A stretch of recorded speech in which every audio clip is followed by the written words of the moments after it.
ഒന്ന് ഓർത്തു നോക്കൂ, ചെറുതും വലുതുമായ പലവിധ തെറ്റുകളും ചെയ്യുന്നൊരു അടിമ, തെറ്റുകളിൽ മുങ്ങിക്കുളിച്ചൊരാൾ. പക്ഷെ ഒരു പ്രത്യേക നിമിഷത്തിൽ അയാൾക്ക് ഒറ്റപ്പെടൽ അനുഭവപ്പെടുന്നു. അള്ളാഹു മാത്രമാണ് തുണ എന്ന് അയാൾ തിരിച്ചറിയുന്നു. ഒറ്റപ്പെടലിന്റെ വേദന അനുഭവിക്കുന്ന ആ വേളയിൽ അയാൾ തകർന്ന ഹൃദയവുമായി അള്ളാഹുവിലേക്ക് മടങ്ങുന്നു, കരഞ്ഞ് കണ്ണീരൊഴുക്കുന്നു, പശ്ചാത്തപിക്കുന്നു.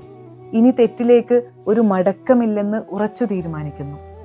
യാത്രികൻ തിരിച്ചു ചെല്ലുമ്പോൾ ബന്ധുക്കൾ സ്വീകരിക്കുന്ന പോലെ അള്ളാഹു അയാളെ സ്വീകരിക്കും. അല്ലെങ്കിലും ഏറ്റവും വലിയ ഒറ്റപ്പെടൽ അള്ളാഹുവിൽ നിന്നുള്ള അകൽച്ച തന്നെയാണല്ലോ.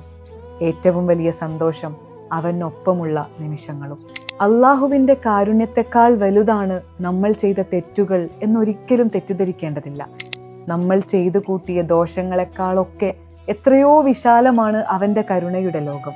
നല്ലൊരു തൗബ ചെയ്തവർക്ക് തെറ്റുകൾ പുറത്തു കൊടുക്കുക മാത്രമല്ല, മറിച്ച് ദോഷങ്ങൾക്ക് പകരം നന്മകളുടെ പ്രതിഫലം നൽകുകയും ചെയ്യും എന്നതുകൂടിയാണ് അവന്റെ കാരുണ്യത്തിന്റെ പ്രത്യേകത.